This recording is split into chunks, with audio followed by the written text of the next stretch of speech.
Welcome everyone to the 23rd meeting of the 46th year of Rotary Club of Dublin and Worthington. Today's invocation and Pledge of Allegiance will be offered by George Norris. George, you're up. Dear Lord, thank you so much for your presence in our lives. We called on you as we lived through a difficult and stressful year that included political turmoil and a worldwide pandemic. You helped guide us in being resourceful and strong as we moved through the year. But now we have entered 2021 with vaccinations and high hopes of returning to normal. Your presence helps us to anticipate the future with positiveness. We are hoping to find joy with family, friends, and colleagues. We hope once again to experience the joy and stimulation of a connected life. Work through each one of us to make this happen. Amen.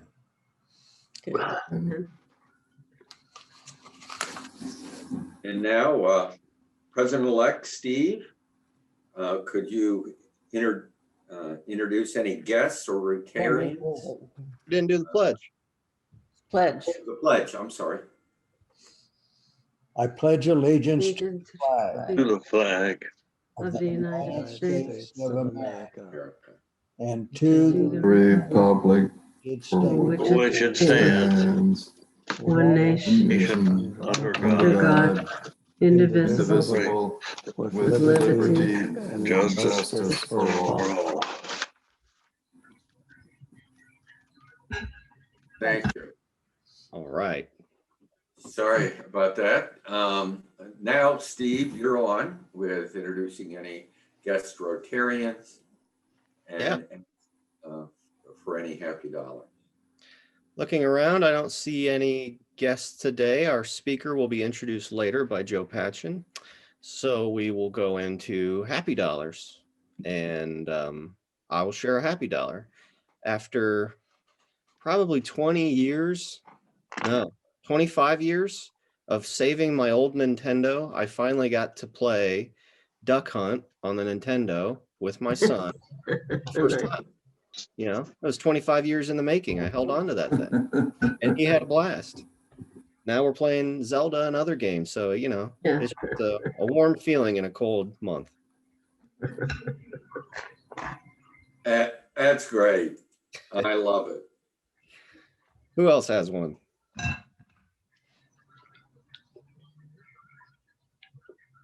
Shout them out. We can top that.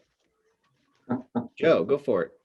My son is wrestling for Thomas Worthington High School, and he had a match last night and won it. And he's come a long way in his very short wrestling career, and we're very happy about such things.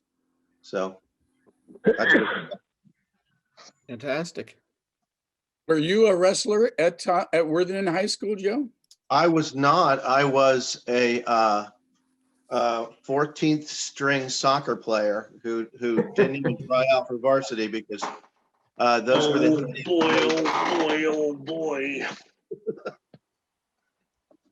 I was a wrestler at Worthington High School, but she turned me in.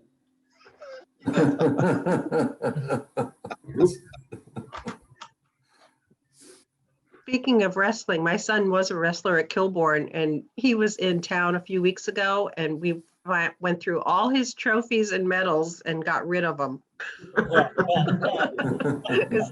He's 33 years old, and I kept saying, if you want them, come get them, because I'm not keeping them. Yeah. Give him to Steve so he can wear them with his son. And he also took his duck hunt gun and everything else, but that was another trip that he took that. So. Who else has got one? All right, so I got a happy dollar with a question, Steve. So I'm happy to have moved because once every 20 years you got to get Spartan and pack up all your crap and get rid of it. I empathize, Ro. Steve, what the heck do I do with that old Apple IIe that I pulled out of the basement? You give it to me. I'll take it. All right. Bring it on by. One more. Who's got one more for me? Jennifer? No? Man, you guys always do this to me. Fine. I'm gonna turn it back over to you, Jim. Thank you. Now we're interested in any announcements that you may have. Oh yeah, I got an announcement. So I hope to see every board member and every committee chair at 5 o'clock, right on Zoom. You're gonna have a riveting training. You're gonna love it. You're gonna learn a lot. We're gonna have a great time. It's BYOB. So I will see you guys at 5 o'clock. It just made Don happy. Hey, Steve, Steve, this is Ann. Can I ask a question? Sure. Is that going to be recorded? Because I can't make that today. Yes, it is. But I figured if I told people it would be recorded, they wouldn't show up. So yes, it will be recorded. Thank you very much. Steve, did you send a Zoom invite for that? I did. I think. Yes. I'm not. Courtney, are you in possession of that? Speaking for international service? Yes, I did. I did get the invite, expect to be there. And we can send you an invite if you can make it, Tim. That's no problem. Yeah, if you'd send that or resend that, guys, I'd be grateful. I'll try to make it. Absolutely. Thank you. Yeah, Jim? Okay, yes? Yes, community service will be meeting at 3 o'clock this Friday to have the first of many discussions on strategic planning.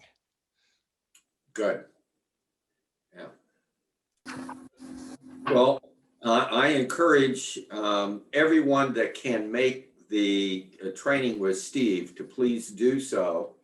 What we're discovering is that a lot of folks don't have the tools that make life easier as a board member and as a committee chair.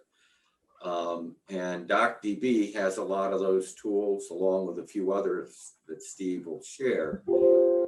And I think it'll be a tremendous training for you all to participate in. And he has a few other things to share about committees, et cetera. So thanks, Steve, for organizing it also in advance. And I wouldn't say it's organized, but yes, you're welcome. other announcements.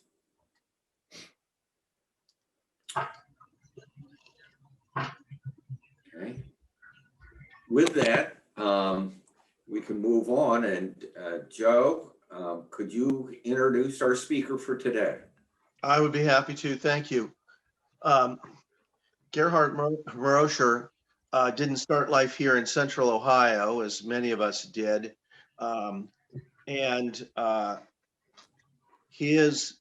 His life story has been committed to a book, which I commend to all of you. And we are going to hear from him today about that life story. And may I just say, I know we all think we're living in interesting times. We all think we've experienced some interesting, challenging, and fearful hurdles to leap in the last year or so. I think we'll have some further perspective on our own challenges when we hear Gerhard's story today, which began in the old world in a peaceful agrarian setting and ended in a peaceful Central Ohio semi-agrarian setting, and in between the Third Reich, the Iron Curtain, and a lot of interesting challenges that we're going to hear about today. So Gerhard, if you would, please take it away. Yes, I will. Thank you very much. I'm honored to have an opportunity to speak to you.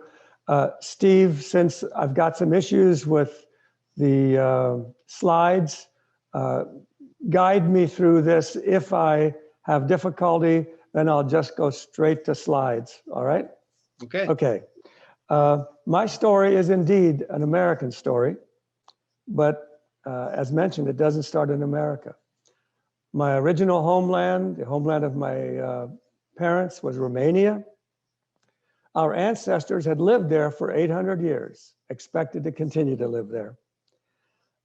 In the 12th century, our ancestors migrated from what today is central Germany to what today is central Romania to the state of Transylvania. My parents were young and in love. And can you see the slide? Yes, we can. Okay, well, that's good. We're happy. And you know the drill. You're full of hope, and you want to have some kids. We lived on a small farm, and Dad's favorite pastime was hunting. Dad was a teacher, and Mom was a homemaker. Here's proof of our simple rural life. This is my brother milking Vunsu the pig. So we actually do have proof. All right. But World War II threw us into hell on earth. The war started in Europe in 1939, and we had to flee our homeland. Here's a picture of let's see. Can you see it? Or do you see the whole thing? We just see the whole thing again. Okay, the way you want to, or? No, it's just we see the thumbnails on the left, and we Well, I see don't know. your How parents. do I undo that? So you might want to hit the button that says from current slide in the top left, All right. or from beginning, either way. And then you can use the arrow keys to go back and forth. I'll tell you what I'll do is I'll just show you the pictures, and you're going to have to watch the old slide for a lot longer than we would ordinarily, okay? That's perfectly fine. All right. This is a picture of my parents, the whole family. I'm the kid in the middle, the little one. I know it's hard to believe, but I was actually cute once. And we were separated by the war. We experienced hell on earth in the form of, my dad was a POW of the Russians. You know, we got bombed and shot at. We lived under the Nazis. We lived under socialism. We lived under communism, and we starved. In the early years of the war, however, we were not affected too much in our hometown of Bistrița, Romania. From 1939 to 1944, life was almost normal. At the beginning of the war, Dad had been drafted into the Romanian army.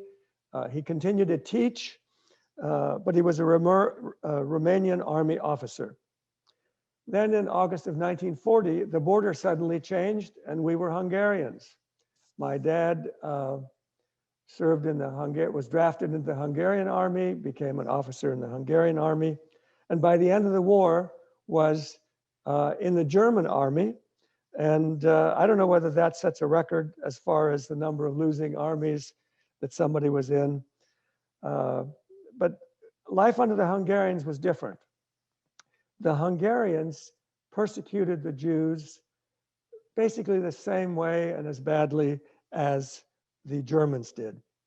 And during those early years of the war, although my dad was an officer and expected to follow all the laws, he helped a Jewish friend of his who had been a classmate of his in a prep school, a gentleman whose name was Mr. Masler.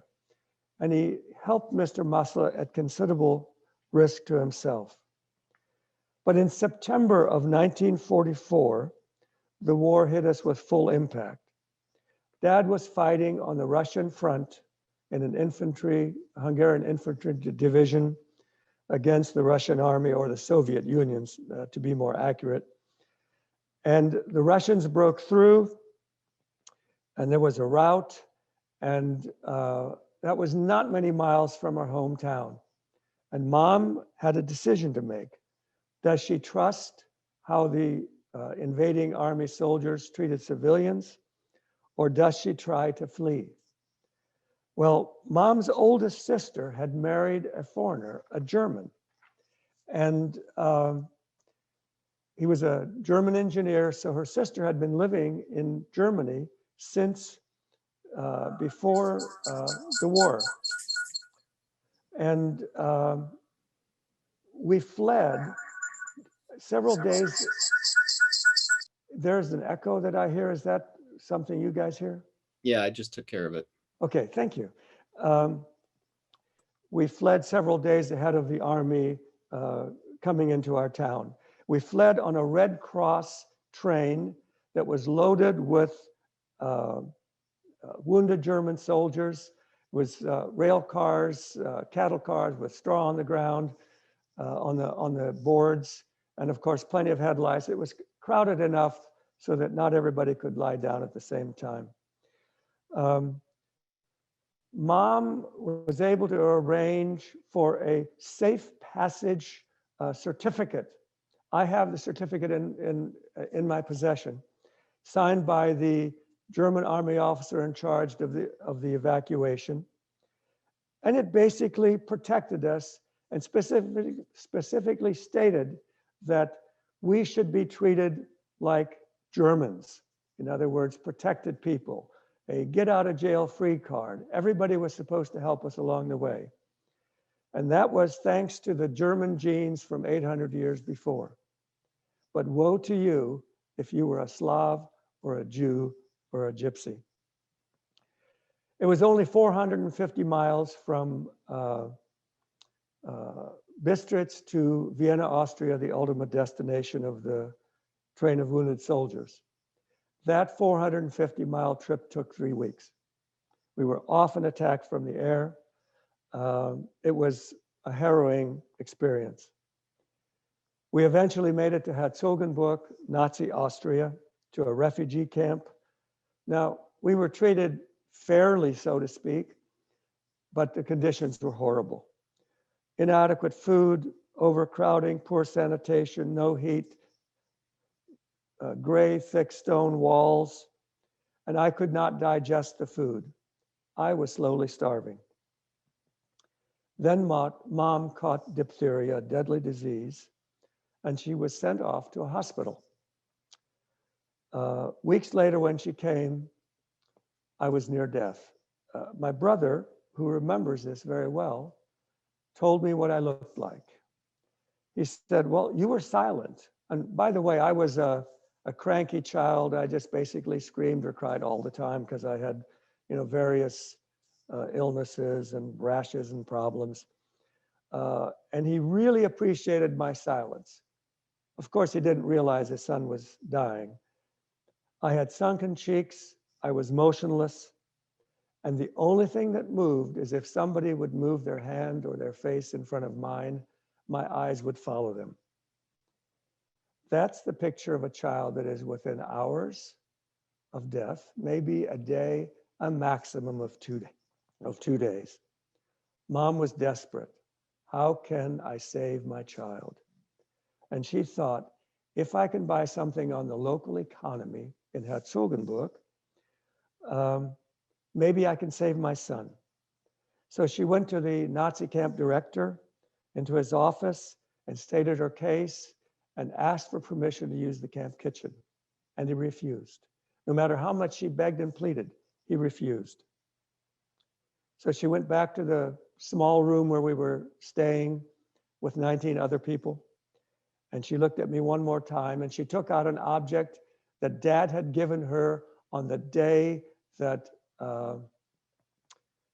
he had left to go fight the Russians. She had hidden it well, because we only had what we could carry plus what was in my baby carriage.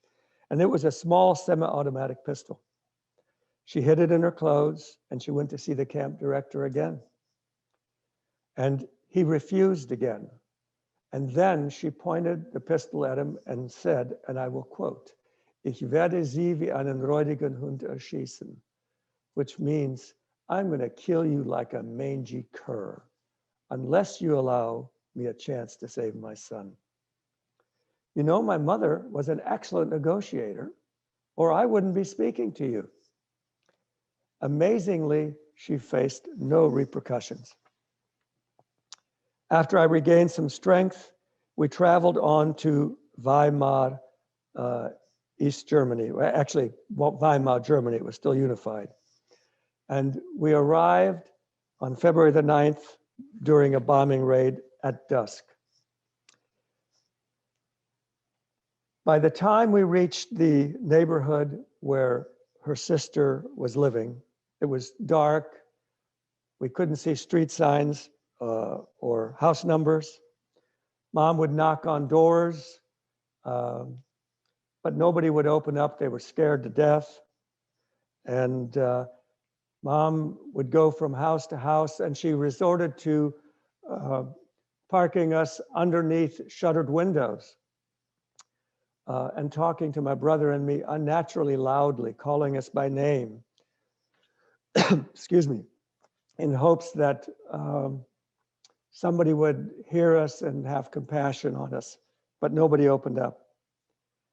And then wandering aimlessly around midnight, she saw a house in the distance and suddenly felt compelled to go to that one particular house, parked herself under a shuttered window and started talking to my brother and me, loudly calling us by name. Somebody opened up the window and stuck their head out, and it was her sister saying, "Helene, is that you?" And we had a warm place to stay that night. The war ended for us in Weimar, Germany, on April the 12th, 1945, when Patton's army rolled in unopposed.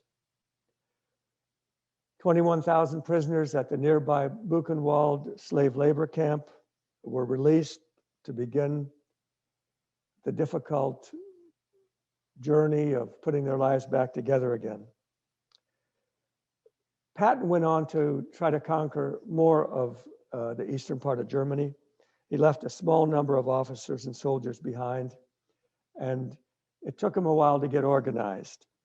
Well, among those 21,000 prisoners were some real criminals. And these criminals would go from house to house, street by street, raping and looting and drinking every night. And the citizens were unarmed. The population was just women and children and old people. All able-bodied men were gone, fighting or getting killed. And you can only do so much raping and looting and drinking in a night. So they were going street by street, and Mom could predict when they would show up on our street. And on the day that she expected them to come, at midnight, they were pounding on the door, screaming, Frau Schnaps, woman whiskey, woman liquor. And due to an ingenious plan my mom had developed and carried out, our house was the only one on the street not broken into. There was one able-bodied man on our street, and he tried to protect his 15-year-old daughter and his wife. He was an engineer, so he stayed behind to keep the electrical power plant running. Well, they shot and killed him and then gang raped him. It was a difficult time. Once order was restored, we were treated well by the Americans, and life was difficult, but we were safe. Based on previous agreement between President Roosevelt and Stalin, in mid-July, the Americans left in the middle of the night, and the Russian tanks rolled in the morning. My brother remembers going to school in the second grade under the communists. He had already experienced school under the Nazis. Now he's experiencing school under the communists. And he really remembers a lot about it, including The main lesson was about the glorious socialist worker state, how it took care of you, and of course, wonderful Father Stalin who loved you. It was a time of meager rations, long hours of work, and fear of the Russian occupation soldiers, especially for women. Lawless time where any soldier could do anything that he wanted without repercussions. Meanwhile, my father had been captured at the end of the war and he became a Russian POW. This is the release certificate. I have it in my possession. It's about 3 by 5. My father was prisoner 17,223 at the Foscani prison camp, and he was released August the 28th, 1945. 75 years later, you can still see the different colors of the ink and Cyrillic letters. And the reason he was released, he was so sick, he was near death, and they basically said, go, leave, save us a burial, and signed his release certificate. That made it official. When he returned home, citizens with those same German genes that protected us, now to the communists meant you were going to get arrested and sent off to a slave labor camp. Now let's go back to Mr. Musler, Dad's Jewish friend. He and his family had been sent off to a concentration camp. He lost some family members there. He was liberated by the Soviet Union and he became a communist. And then he was appointed the Communist Police Commissioner of Bistritz, Romania. Mr. Musler saved Dad's life. He gave my father advance warnings of arrest raids so my father wouldn't be around, because the arrest raids always took place at night. He saved my father's life at great risk. Had my dad been arrested, he would have not even survived the arduous train trip to the frozen north, and his body would have been thrown at the side of the tracks and never even buried. And I would have never known my father. That worked until August of 1946, that my dad was protected. But then there was more and more control from Moscow, and Musler went to my father and said, Gusti, that was my dad's nickname for Gus, I can no longer protect you. If you get arrested, I will not know you. You must leave. And my father's house and small farm were confiscated and given to somebody the government thought was more deserving. And he fled to the West with what he could carry, a very dangerous journey. I have often wondered what happened to Mr. Musler, a good man, a man of character, a courageous man. Well, Dad fled in September of 46. By then, there was some mail service, and he had sent a postcard to my mother. He knew we were alive by then, to East Germany, and basically let her know that he had to flee and would end up in Rothenburg ob der Taube, a city in West Germany. By then, in East Germany, Mom's parents were all also there, so she was with family. But she told me she felt obligated that her sons grow up with their father. So Mom risked imprisonment or death to flee to the West. We knew that we would never see our grandparents again. Our mother had told us. My brother, who's in his 80s, remembers the tearful goodbyes, and they still bother him today. We fled with what we could carry. Now, I was old enough that I could walk all night, but I was young enough that I didn't have to carry a backpack, and we walked all night. The last several miles across the border was a wooded no man's land, where the only thing protecting us from the patrolling Russian soldiers and patrolling East German soldiers was the dark. We were reunited in Rothenburg, ob der Tauber, a city in Bavaria. Some of you may have visited the city. It was 40% destroyed in the last weeks of the war. Now, my memory starts right after this. And it was a time of starvation. I thought that's what life was like. Life was hell, and that's life. Millions of people were starving. The worst year was 1947. The average German adult consumed 1,080 calories per day. People were dying, especially children. Now, you didn't die from starvation. You died because if you got sick, you were so weak, you died. I remember worrying about food every day. Would I have something to eat tonight? Initially, no stove, no heat. Surgery without anesthesia. My brother had his tonsils and adenoids out without anesthesia, and mom had major surgery. I remember ice on the walls and electricity 45 minutes a day. We were reunited, but the war had taken its toll. This is mom at 20 and at 26. This is dad in his early 20s and at the age of 29, several years after recovering from being a POW. My parents tried to rebuild their lives in West Germany. Dad was a teacher. Here he is leading the village band in Rothenburg in 1948. You can still see the bombed out buildings. He worked extremely hard, but we were discriminated against. Can you believe it? We were foreigners and we were the wrong religion in Catholic Bavaria. Dad was a second-class citizen with no hope for the future. Dad gave up on Germany. He gave up on Europe. And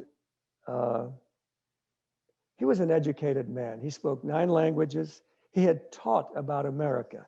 He had read the Constitution. He knew that in America, more than any other place in the world, you get judged by your ability, your hard work, your character, and not your background. In 1948, he applied to immigrate to the USA. In 1952, after some extreme vetting to make sure we were not communists or Nazis, we were blessed to be allowed to come to the USA. And I say extreme vetting because even my 11-year-old brother was interrogated. Now, his interrogation was by matronly ladies, and they were kind, but what better way to find out what mom and dad really think than to ask a kid? Dad had a dream. He knew he could attain it. He wanted to become an engineer. He knew he wouldn't be able to be a teacher in the USA. And he did not want his sons to fight in a European war. And he was successful because I served in Vietnam, and Vietnam is not in Europe. We arrived by overnight train on Easter Sunday. Oh, I forgot to tell you. There we go. We came to the USA on the USS General Ballou. That was actually the first time I had enough to eat in my memory. And that happened about 4 days into a 10-day trip after we stopped puking. We arrived by train on Easter Sunday, 1952 at Union Station in Columbus. We were sponsored by Christ Lutheran Church of Bexley, right across from the Capital University campus. We arrived with almost nothing. Dad was a janitor at Capital University, and mom, who spoke no English, was a house mother to 18 co-eds in the building where we lived in one corner of the building. Now, she spoke no English, but boy, was she a good listener. And on Tuesday, a couple days later, my brother and I started attending Montrose Elementary. And of course, we spoke no English also. Now, I was a couple months shy of my 9th birthday. And my life had revolved around food, and for the first time since I was 1, I had enough to eat. I can remember my first trip to an American grocery store. Seeing aisles on both sides, top to bottom, jam-packed with food, was a jaw-dropping experience. I couldn't believe it. I didn't know there was so much food in the whole world. We filled a basket full. Thankfully, there was a lady from our church who helped us shop because everything was new. We filled a grocery basket full of food because we had nothing in the cupboard in our house. And I remember the uncomfortable feeling that it seemed wrong that one family should have so much food. I remember at the age of 9, 7 years after the last American died of people with German ancestry, killed by people with German ancestry, that the Americans were kind to us. They helped us and they accepted us. Initially, Dad worked 2 and 3 jobs. Mom also worked in addition to being a house mother. No matter how late my dad worked, he studied every night, 7 days a week, because he had a goal. And his hard work was rewarded. 1 year after he started as a janitor, he became a union machinist at Accurate Manufacturing in Columbus. Sadly, that company and many other manufacturing companies don't exist anymore. And then because of correspondence courses, he became a designer, and eventually he became an engineer. My brother also worked hard. I was too young and flighty, and I didn't contribute much to the family. Dad reached his goal of becoming an engineer. This is, he's on the right in the picture. This is a hydraulic tractor transmission that he designed. There's a technician with him there. He was at Denison Manufacturing where he designed that. He then went into the aircraft industry and had a secret clearance, which he was so proud of. And he eventually was one of the engineers that worked on the moonshot to take a man to the moon and back. He was personal friends with Gus Grissom, one of the 3 brave astronauts that died in the launchpad fire. That really hit Dad hard. Dad was so proud that he was part of the aircraft industry with secret clearance and had worked on the moonshot. And his comment was, "Only in America." Dad had realized his dream. Through hard work and study, he proved the American dream was possible. And I believe it's still possible. My family and I were blessed to come to this country and live our dream. Everything we lost, we regained, plus more. We have a new homeland. We have free speech, equal treatment under the law, freedom of religion, right to own property, and freedom from fear. What made this possible was our great Constitution, the foundation of our freedom.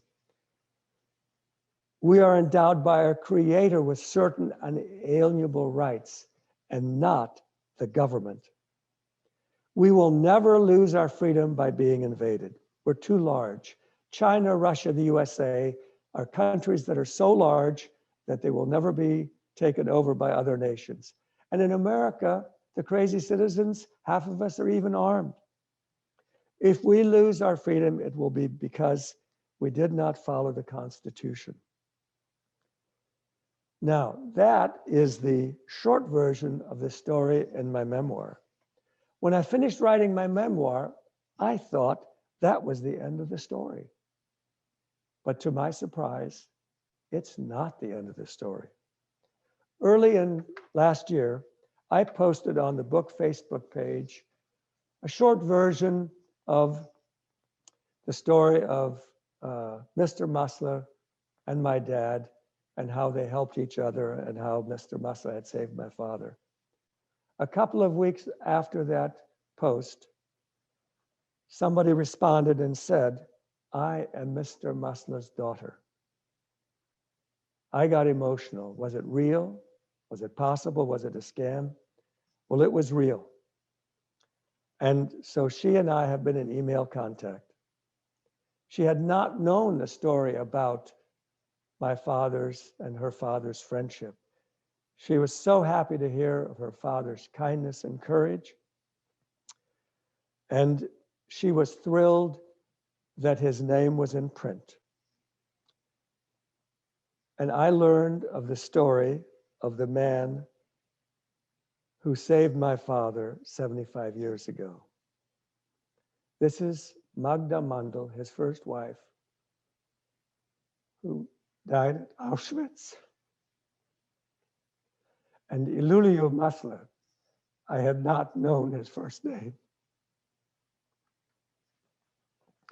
Obviously, I got emotional when I saw his picture. He lived to be 78 in 1958. He immigrated to Israel. The daughter from the second marriage is the one that contacted me. She was named after the 5-year-old daughter he lost. His daughter said to me, "The world has much to learn from our fathers." Well, that is the end of the story. And I don't know whether we have time for questions, but whoever is moderating, please take over. And the last thing I have to say is, God bless America, the land of the free. Thank you very much. That was quite the life story. Yeah. Are there any questions? Abe? I don't have a question, I have a comment. After hearing this story, my own escape from the Nazis because we're Jewish is a fairy tale. I am writing my memoirs, but nothing to compare to this. We were very lucky, and my story is a fairy tale compared to this one. Well, please do write your memoir. We need to save the stories. Hey, I'm stuck in 1964. That's all right.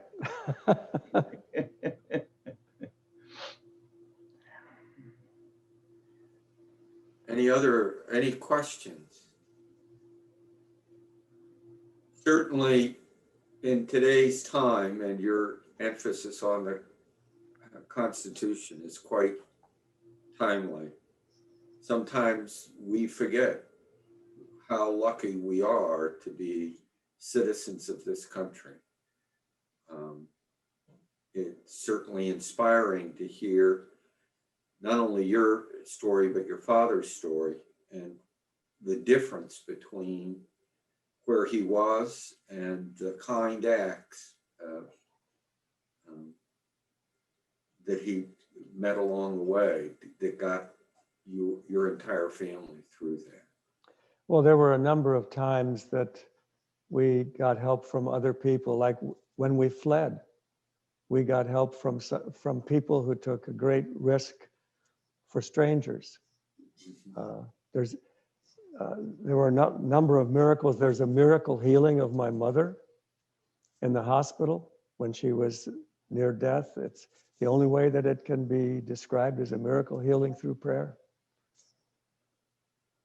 So I don't know why we survived when so many millions didn't, but I thank the Lord for our survival.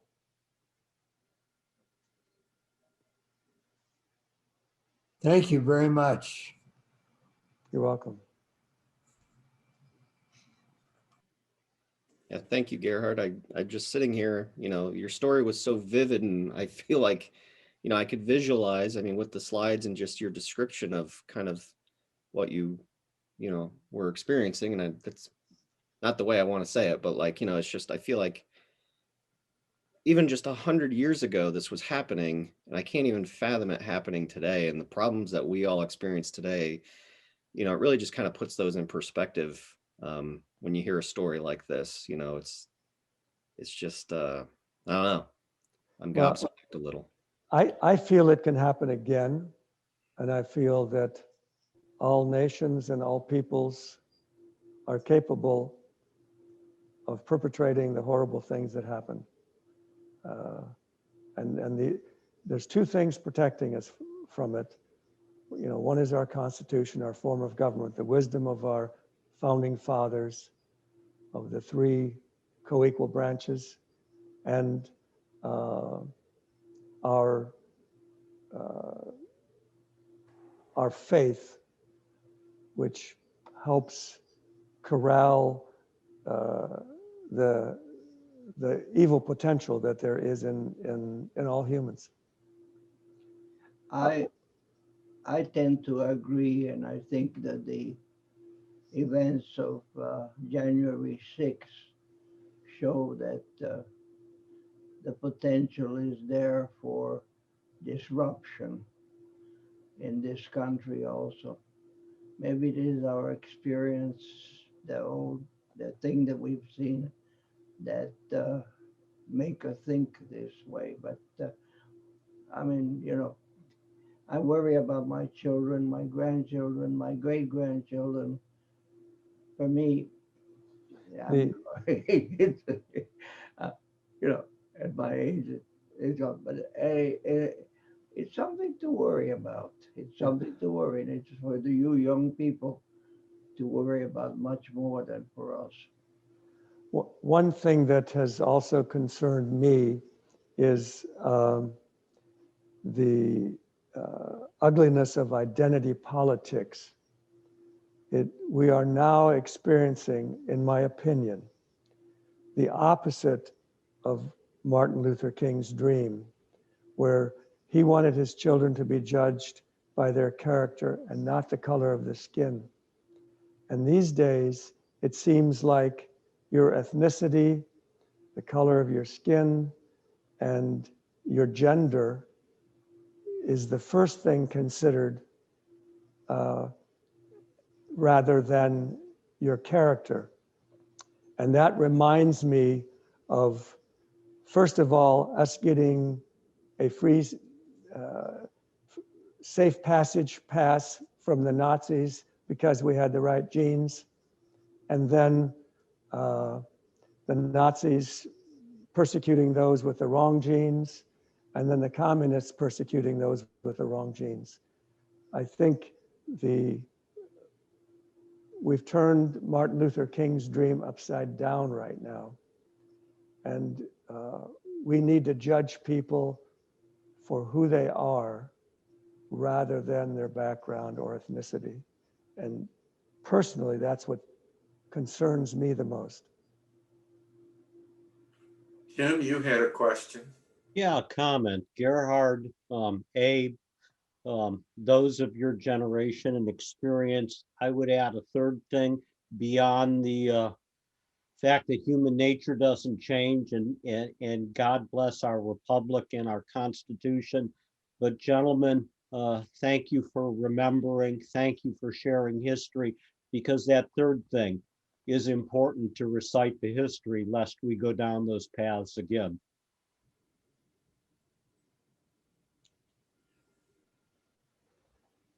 I have, Gerhard, what was your education and career? I graduated from Ohio State as a mechanical engineer, worked for DuPont for 32 years, got to do lots of cool things. I did spend a couple of years in the military, including Vietnam, although I was lucky. I actually never got shot at, which I highly recommend.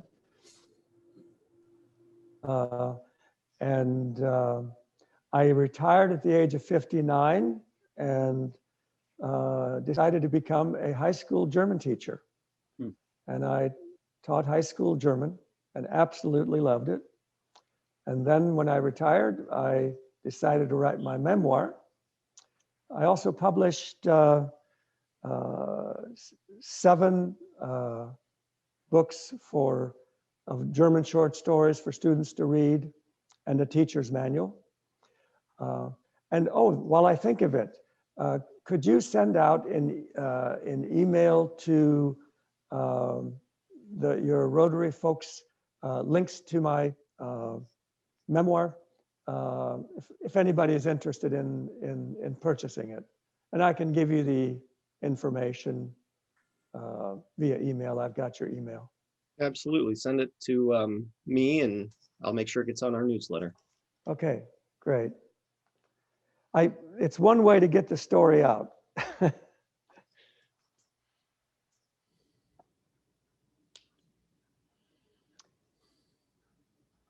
And could you talk a little bit about your kids?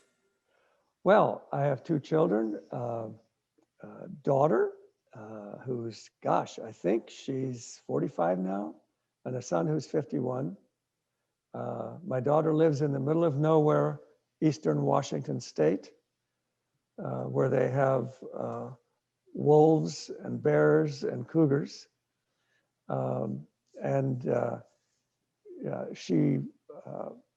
She had been a vet tech, but out there wasn't a job available, and she became a police officer. It's not what I would have chosen for her because it's high risk, but I'm proud of her. And my son is 51. He lives in North Columbus, works for Chase, and is some kind of a loan officer. I have one grandson. Unfortunately, my son lost his wife earlier this year. And so our family is shrinking. But they're very much part of your story, and oh yes, who makes up the success of getting here, your father's story and your own. Yes, and they are the ones that I want the USA to remember the Constitution and judge people without prejudging people for whatever you choose to discriminate against people for. You know, the human nature is we're tribal. And Right. that's in our genes. And when it's corralled, such as with the Constitution and with a loving religion, and there are some that way, then it's okay. But there's always that risk. And they are the ones, my grandson and my children, that I want this nation to thrive and not tear apart. I couldn't agree more. It's the tribal nature of our species is obvious. I couldn't agree more. Mm-hmm. My son-in-law is from a tribal area in the very far outskirts of India, and his coming to this country and becoming a United States citizen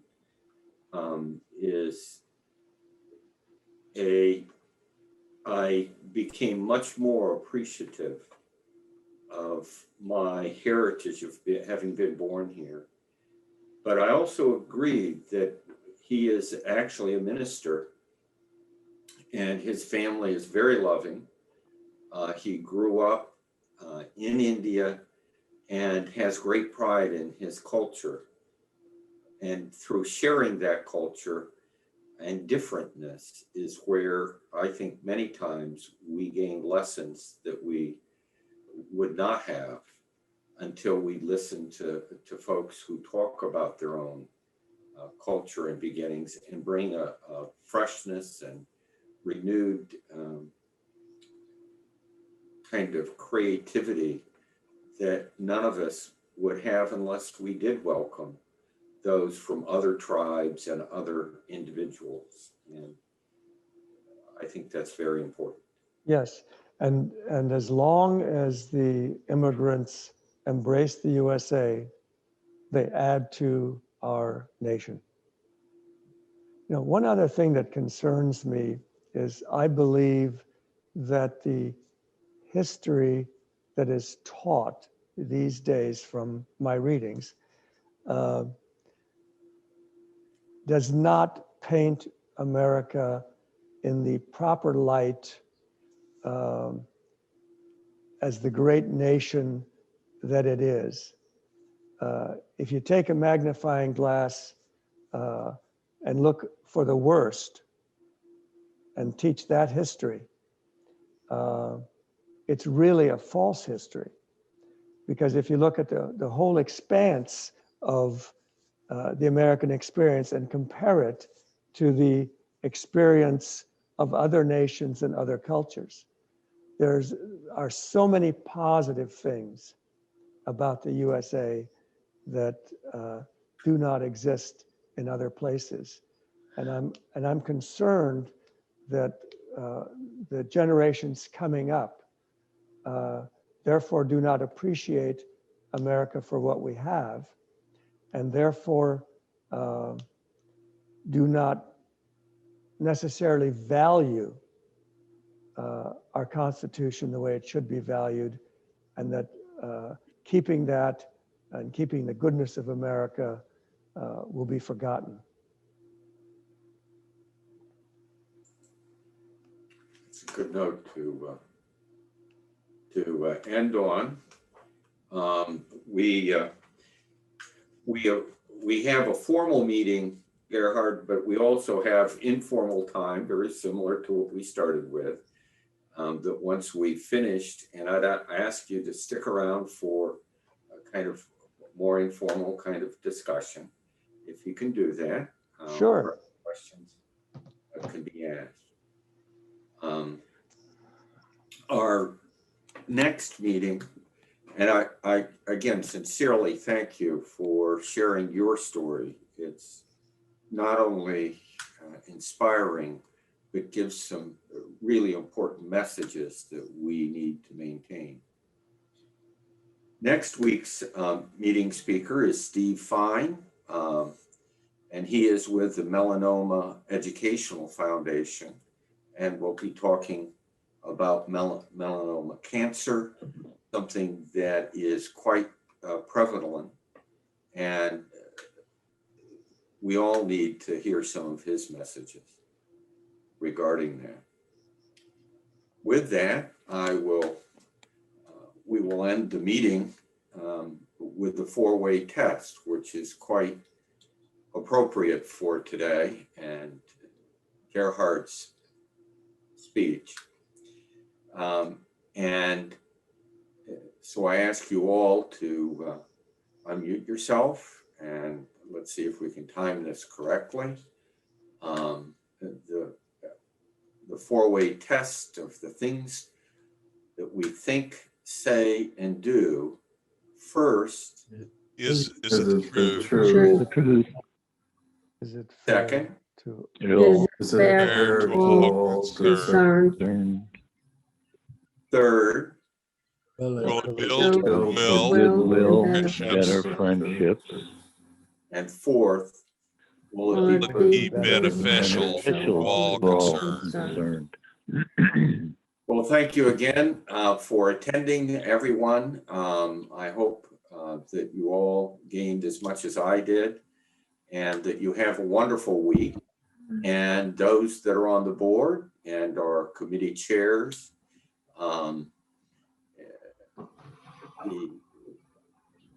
I again invite you to attend Steve's training at 5 today. If you want to attend and did not receive the email, you can contact either Steve or myself, and we will forward you the link to that training. So again, thank you for attending, and we are officially adjourned.